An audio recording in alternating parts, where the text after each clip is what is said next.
नमस्कार, स्वागत है आपका। मेरा नाम है विपिन बेबाक। यूपी के मुजफ्फरनगर में बुधवार 19 जून को राकेश टिकैत ने कहा कि निस्संदेह किसान सम्मान निधि की किस्त जारी करना बेहतर कदम है, पर मैं पूछना चाहता हूं कि पीएम को जरा किसानों के पास जाकर उनसे पूछना चाहिए कि उन्हें क्या दिक्कत है।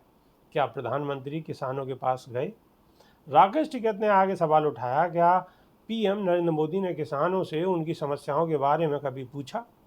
सरकार को किसानों के हितों पर विशेष ध्यान देना चाहिए। मोटे अनाजों के बारे में बीकेयू नेता ने कहा कि वह पीएम से कहना चाहेंगे कि मोटे अनाज एमएसपी से कम कीमत पर न बिकें।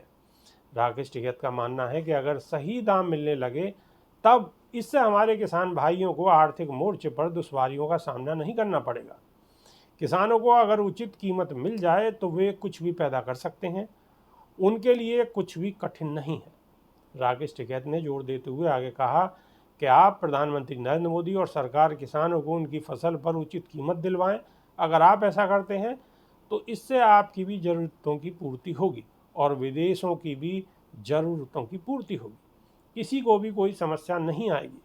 किसान नेता के मुताबिक पहले हमारे यहाँ बड़े पैमाने पर दाल का उत्पादन होता था, पर आवारा पशु उसे नष्ट कर देते हैं। इस पर सरकार को ध्यान देने की ज़रूरत है। हम बाहर से दाल खरीदने के लिए तैयार हैं, उन्हें उचित कीमत अदा करने के लिए तैयार हैं, पर अपने किसानों पर कोई ध्यान नहीं दे रहे। बीकेयू प्रवक्ता ने कहा है कि हम आत्मनिर्भर नहीं हुए हैं।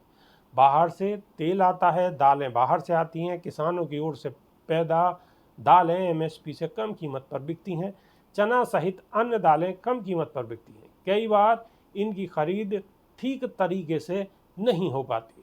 अभी के लिए सिर्फ इतना ही। नमस्कार।